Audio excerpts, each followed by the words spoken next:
এক ইহুদি ছেলে রাসূল সাল্লাল্লাহু আলাইহি ওয়াসাল্লামের সার্ভেন্ট ছিল, খাদেম। তার ধর্ম কি? ইহুদি। সে কোন ধর্মের বলেন? ইহুদি। রাসূল সাল্লাল্লাহু আলাইহি ওয়াসাল্লামের সার্ভেন্ট, ছোট, টাকার বিনিময়ে কাজ করত। অনেকদিন হলো সে আসে না। রাসূল সাল্লাল্লাহু আলাইহি ওয়াসাল্লাম শুনলেন এই ছেলেটা অসুস্থ। রাসূল সাল্লাল্লাহু আলাইহি ওয়াসাল্লাম তার বাসায় গেলেন, তাকে দেখতে গেলেন, তার মাথায় হাত বুলিয়ে দিলেন এবং তাকে বললেন আসলিম, অর্থাৎ তুমি ইসলাম ধর্ম গ্রহণ করো, মুমূর্ষু মারা যাবে। এখন ছোট্ট ছেলে হঠাৎ রাসূল সাল্লাল্লাহু আলাইহি ওয়াসাল্লাম বলতেছে আসলিম, শাহাদা পড়ো। সে কি করবে? সে তার বাবার দিকে তাকালো, পাশে বাবা দাঁড়ায় আছে, মানে কাইন্ড অফ যে বাবার কাছে জানতে যাচ্ছে আমি কি শাহাদা পড়বো। তার বাবা বললো আতিয়া আবুল কাসেম, মানে আবুল কাসেম যা বলে সেটাই করো। আবুল কাসেম হচ্ছে রাসূল সাল্লাল্লাহু আলাইহি ওয়াসাল্লামের একটা কুনিয়াত। ওনার বড় ছেলের নাম ছিল কাসেম, যদিও ছেলেটা বাঁচেনি, তাহলে ওনাকে কাসেমের বাবা বলে শুরুতে ডাকা হতো। তো ইহুদি বললো আতিয়া আবুল কাসেম, তুমি আবুল কাসেমের কথা শোনো। তখন এই ছোট্ট বাচ্চাটা পড়তে আরম্ভ করলো আশহাদু আল্লা ইলাহা ইল্লাল্লাহ ওয়া আশহাদু আন্না মুহাম্মাদান আবদুহু ওয়া রাসূলুহু। সুবহানাল্লাহ। দেখেন রাসূল সাল্লাল্লাহু আলাইহি ওয়াসাল্লামের এই সামান্য সেবা শুশ্রূষা এবং রোগীকে দেখতে যাওয়ার কারণে এক জাহান্নামী কি হয়ে গেল?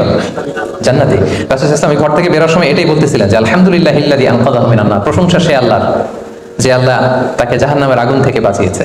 সুবহানাল্লাহ। তাহলে রাসূল সাল্লাল্লাহু আলাইহি ওয়াসাল্লাম কিন্তু দলমত নির্বিশেষে ধর্ম টর্ম এগুলো বাঁচে নাই। আমরা ভাবি যে আরে নাস্তিকের বেটা নাস্তিক, ওর জ্বর হয়েছে, জ্বরে মরুক, এরকম ভাবি না। না, ও নাস্তিক হয়েছে এটা তো তার পার্সোনাল ইস্যু, কিন্তু সে আপনার প্রতিবেশী, সে আপনার পরিচিত, আপনি তাকে দেখতে যাবেন। তাহলে অসুস্থদের ভিজিট করলে কিন্তু সুসম্পর্ক হৃদ্যতা বাড়ে। আল্লাহ রাসূল সাল্লাল্লাহু আলাইহি ওয়াসাল্লাম একটা মজার ব্যাপার বলি, আল্লাহ রাসূল সাল্লাল্লাহু আলাইহি ওয়াসাল্লাম নিজে যেমনি অসুস্থদের দেখতে যেতেন, সাহাবারাও কিন্তু এই প্র্যাকটিসটা করতো। একবার রাসূল সাল্লাল্লাহু আলাইহি ওয়াসাল্লাম জিজ্ঞেস করলেন আজকে নফল রোজা রেখেছো কে? আবু বকর রাদিয়াল্লাহু তাআলা হাত তুললেন। তিনি বললেন গরিবদের খাবার দিয়েছো কে? আবু বকর রাদিয়াল্লাহু তাআলা হাত তুললেন, বাকিরা হাত তোলেন। আজকে জানাজা পড়েছো কে? আবু বকর রাদিয়াল্লাহু হাত তোলেন। আজকে একজন অসুস্থকে ভিজিট করেছো কে? আবু বকর রাদিয়াল্লাহু তাআলা হাত তোলেন। আল্লাহ রাসূল বললেন এতগুলো ভালো গুণ যার মধ্যে থাকে এত জান্নাতি না হয়ে পারে না। সুবহানাল্লাহ ওয়া বিহামদিহি। এই চমৎকার গুণের অধিকারী ওনারা ছিলেন। আমরা যেন অসুস্থদেরকে ভিজিট করি, আর এজন্য অন্যের জন্য যেন আমরা দোয়া করি, ওই দোয়া কিন্তু ফিরে আসে। এটা নিয়ে একটা মজার গল্প আছে, শোনাবো নাকি আপনাদেরকে? গল্প শোনার জন্য সবাই রেডি? আচ্ছা, ছোট্ট করে গল্পটা হচ্ছে যে এই যে আপনি যদি কারোর জন্য দোয়া করেন, ফেরেশতারা বলে আল্লাহ এই দোয়াটা তার জন্য কবুল করো। তো এই হাদিস শুনে এক লোক রমজান মাসে যেহেতু ইফতারের আগে দোয়া কবুল হয়, তো সে তার বন্ধুর জন্য দোয়া করতেছিল, আল্লাহ তুমি আমার বন্ধুকে একটা রূপবতী সুন্দরী দিনদার স্ত্রীর ব্যবস্থা করে দিও। তো পাশেই রান্নাঘরে আবার তার ওয়াইফ রান্না করতেছিল, সে রেগে মেগে আগুন দৌড়ে আসছে, এই কি সব দোয়া করতেছে? তো সে বলে আমি তো আমার জন্য করি নাই, আমি তো আমার বন্ধুর জন্য দোয়া করেছি যে আল্লাহ আমার বন্ধুকে একজন রূপসী সুন্দরী নেককার স্ত্রীর ব্যবস্থা করে দিও। তো ওয়াইফ বলতেছে তুমি মনে করছো হাদিসটা আমি জানি না? অন্যের জন্য দোয়া করলে এটা তো নিজের জন্য আগে কবুল হয়। তো ওই বেচারার স্ত্রী ওই হাদিসটা জানে যে আপনি যদি অন্যের জন্য কোনো ভালো দোয়া করেন, ফেরেশতারা বলে ওয়ালাকা বিমিসলিন, আল্লাহ এটা তুমি তার জন্য কবুল করো। তো ওয়াইফ রেগে বলতেছে তুমি কি ভাবছো, মনে করছো হাদিস জানি না আমি? তো সম্মানিত শুধু এটা কিন্তু অসাধারণ একটা ব্যাপার যে আমি আমার ভাইয়ের জন্য দোয়া করলাম আর ওইটা ফিরে আমার কাছেই আসতেছে। আপনি অন্যের জন্য যা যা দোয়া করেন, আপনার মৃত আত্মীয় স্বজন, আব্বা আম্মা ভাই বোন, তাদের ক্ষমার জন্য যদি আপনি দোয়া করেন, ফেরেশতারা আপনার ক্ষমার জন্য দোয়া করে। তাদের যে কোনো সমস্যা নিরসনের জন্য যদি আপনি আল্লাহর কাছে দোয়া করেন, ফেরেশতারা আপনার সমস্যা যাতে দূর হয় এই দোয়াটা করে। তাহলে 5 নাম্বার ছিল ওয়েল উইশিং, শুভকামনা করা। আপনি দেখবেন যে লোকটা সবার জন্য শুভকামনা করে, কল্যাণ কামনা করে, তাকে কিন্তু সবাই পছন্দ করে, তার সাথে সবার মানে ভালোবাসার হৃদ্যতা অনেক গভীর। সো আমরা যেন ওয়েল উইশার হই, অন্যের জন্য যেন শুভকামনা করি। এবং এক মুমিনের উপর আরেক মুমিনের 6টা হক, এর মধ্যে একটা হক হচ্ছে ওয়ায়ানসাহু লাহু ইদা গাবা আও শাহিদা, সে উপস্থিত থাক বা অনুপস্থিত থাক আমি সবসময় তার জন্য কল্যাণ কামনা করব। আমার মুসলিম কোনো ভাইয়ের জন্য আমি কখনোই কোনো ধরনের অকল্যাণ উইশ করতে পারি না। তাহলে 5 নাম্বার গেল ওয়েল উইশিং, শুভকামনা করা বা কল্যাণ কামনা করা। আপনার কি বিরক্ত হয়ে যাচ্ছেন নাকি? বিপদে হেল্প করা, সহায়তা করা। আপনার ভাই যদি বিপদে পড়ে যায়, আপনি সহায়তা করলে সে জীবন আপনার ভুলতে পারবে না। বিপদের সময় যদি আপনি তার পাশে দাঁড়ান, সে আপনার কখনো ভুলবে না। এবং আল্লাহর হাবিব সাল্লাল্লাহু আলাইহি ওয়াসাল্লাম বলেছেন ওয়াল্লাহি ফি আউনিল আবদি মা দামাল আবদু ফি আউনি আখি, আল্লাহু ফি আউনিল আবদি মা দামাল আবদু ফি আউনি আখি।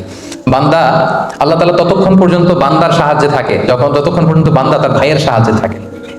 আবার বলি, আল্লাহ তাআলা ততক্ষণ পর্যন্ত কোনো বান্দাকে সাহায্য করে যতক্ষণ পর্যন্ত সে বান্দা তার ভাইকে সাহায্য করে। তার মানে আল্লাহর সাহায্য পাওয়ার পূর্ব শর্ত কি? আমার ভাই আরেক ভাইকে কি করা? সহযোগিতা করা। আপনি আল্লাহর সাহায্য চান, সিম্পলি আপনি অন্যকে হেল্প করেন, সিম্পলি আপনি বিপদগ্রস্ত মানুষের পাশে দাঁড়ান, আল্লাহর সাহায্য এমনিতেই চলে আসবে, বাই ডিফল্ট আপনি পেয়ে যাবেন। খুব সোজা সাপটা হিসাব, আল্লাহু ফি আউনিল আবদি মা দামাল আবদু ফি আউনি আখি। আল্লাহ ততক্ষণ পর্যন্ত ওই বান্দার সহায়তায় নিয়োজিত থাকে যতক্ষণ ওই বান্দা তার ভাইয়ের সহযোগিতায় নিয়োজিত থাকে। সুবহানাল্লাহ। তাহলে কেউ বিপদে পড়লে তাকে সহযোগিতা করা, নট নেসেসারি সবসময় যে একেবারে মানে ম্যাটেরিয়াল ওয়েতে টাকা দিয়ে, গাড়ি দিয়ে, পয়সা দিয়ে সহযোগিতা করতে হবে এমন না। হ্যাঁ, কখনো আর্থিক সমস্যা হলে আপনি কর্জে হাসানা দিয়ে সহযোগিতা করলেন, অর্থ দিয়ে, লোক দিয়ে সহযোগিতা করতে পারেন, ভালো পরামর্শ দিয়ে সহযোগিতা করতে পারেন। ভালো সাজেশন কিন্তু অনেক জরুরি। মালয়েশিয়াতে নতুন আসছে, কোথায় যাবে, কি করবে কিছু জানে না, আপনি তাকে গাইড করলেন, এটা কিন্তু অনেক বড় ধরনের সহযোগিতা। এই সহযোগিতার ধারাবাহিকতা যেন আমরা বজায় রাখি। এবং রাসূল সাল্লাল্লাহু আলাইহি ওয়াসাল্লামের একটা অভ্যাস ছিল, রাসূল সাল্লাল্লাহু আলাইহি ওয়াসাল্লাম মানুষকে সহযোগিতা করতেন। ওয়া তাহমিলুল কাল্লা ওয়া তাকসিবুল মা'দুমা। রাসূল সাল্লাল্লাহু আলাইহি ওয়াসাল্লাম নবী হওয়ার আগে ওনার 5টা গুণ ছিল, এর মধ্যে একটা গুণ ছিল তাহমিলুল কাল্লা, অন্যের বোঝা বইয়ে দিতেন। আমরা অন্যের ব্যাগ বহন করেছি কয়দিন বলেন তো? আরেকজনের ব্যাগ টানতে কষ্ট হচ্ছে, একটু তার ব্যাগটা নিয়ে ভাই আমি একটু হেল্প করি, কয়দিন করছি আমরা?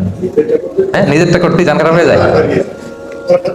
আচ্ছা, রাসূলুল্লাহ সাল্লাল্লাহু আলাইহি সাল্লাম তিনি কিন্তু শুধু সাধারণ নবী না, সব নবীদের শ্রেষ্ঠ নবী। উনি মানুষের বোঝা বইয়ে দিতেন। মানে হোয়াট অ্যান অ্যাটিটিউড, কি মানসিকতা ছিল! নেতৃত্ব এমনি আল্লাহ হাতে দেয় না। নবী হওয়ার আগে এমন না যে উনি নবী হয়েছে এখন আদেশ আসছে তো মানুষের সেবা শুরু করছে, না। নবী হওয়ার আগেই তাহমিলুল কাল্লা, মানুষের বোঝা বইয়ে দিতেন। ওয়া তাকসিবুল মা'দুমা, যার উপার্জনের কিছু নেই তার জন্য উপার্জন করে দিতেন। তার মানে অলওয়েজ মানুষের সহযোগিতায় আল্লাহ রাসূল সাল্লাল্লাহু আলাইহি ওয়াসাল্লাম পাশে থাকতেন। তো আপনি যদি কারো সহযোগিতায় পাশে দাঁড়ান, পাশে থাকেন, সে কোনোদিন আপনাকে ভুলবে না, এবং তার সাথে আপনার যে হৃদ্যতা তৈরি হবে এটা আর অন্য কোনো কিছু দিয়ে করা সম্ভব না। তাহলে বিপদে সহযোগিতা করা। 7 নাম্বার, ভিজিটিং সিক, অসুস্থকে দেখতে যাওয়া। কেউ যদি অসুস্থ হয় তাকে দেখতে যাওয়া। এখন এটা আমাদের কমে গেছে, একটা সময় ছিল খুব বেশি। এখন ওই যে নিজেদের ব্যস্ততা, ফ্ল্যাটে ফ্ল্যাটে থাকা।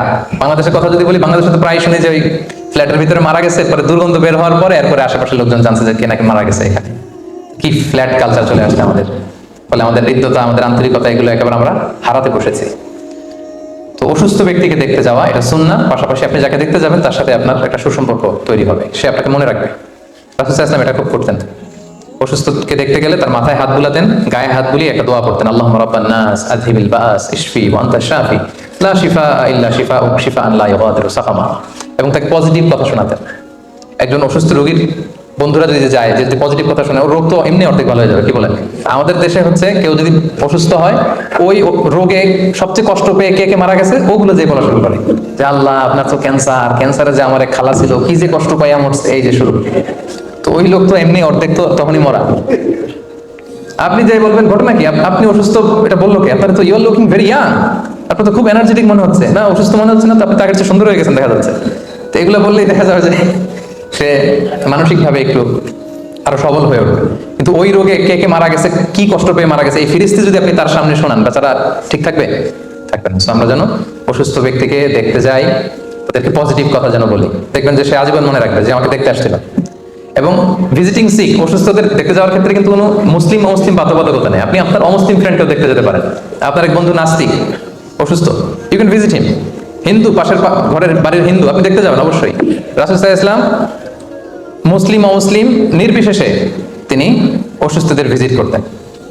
উপহার দিলে কিন্তু, গিফট দিলে মানুষের মধ্যে ভালোবাসার হৃদ্যতা বাড়ে। উপহার দেয়া নেয়া দুটোই সুন্নাহ। রাসূল সাল্লাল্লাহু আলাইহি ওয়াসাল্লাম উপহার দিতেন, আবার উপহার গ্রহণ করতেন।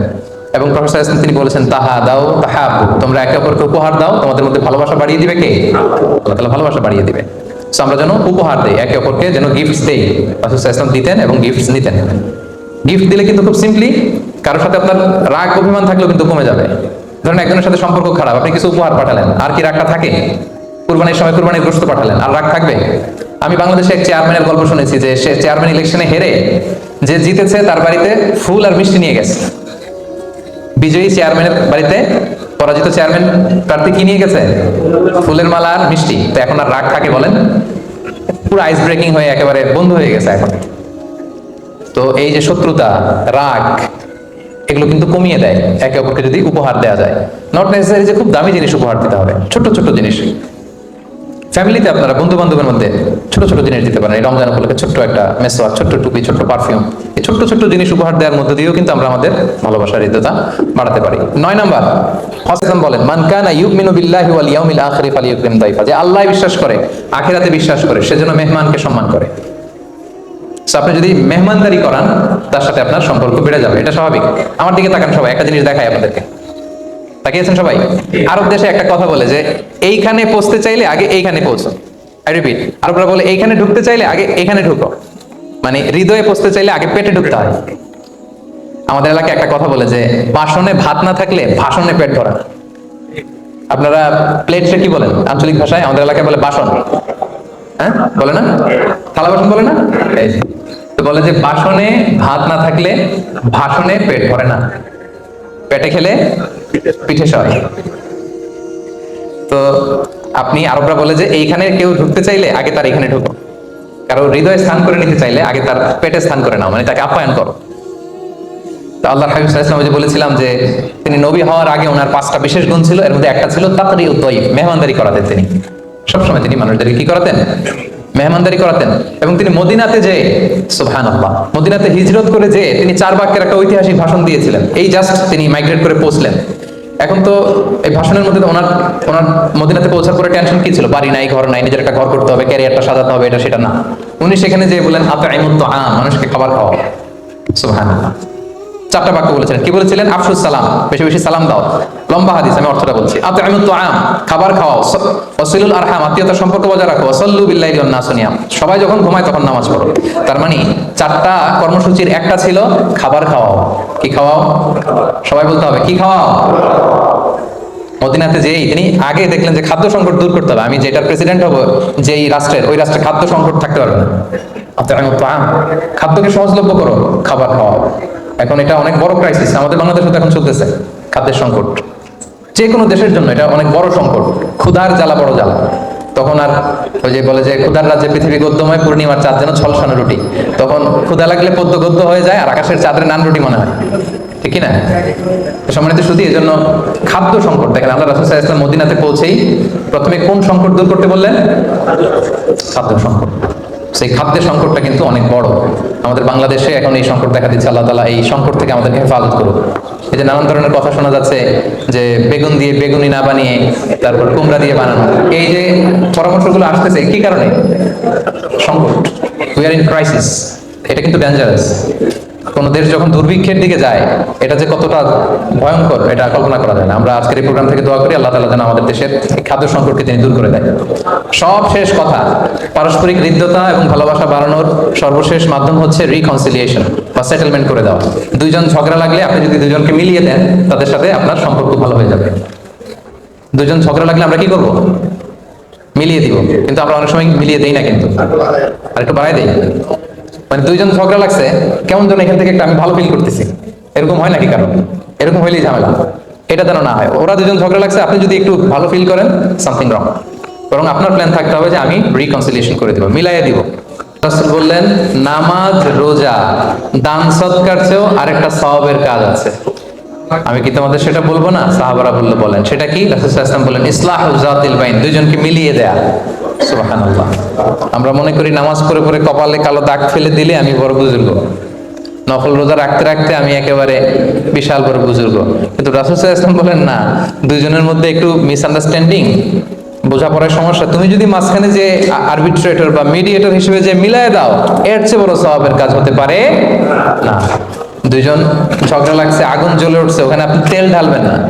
আমরা অনেক সময় আগুন যদি জ্বলে ওঠে, ওটা নিভানোর জন্য কি ঢালতে হয়? পানি।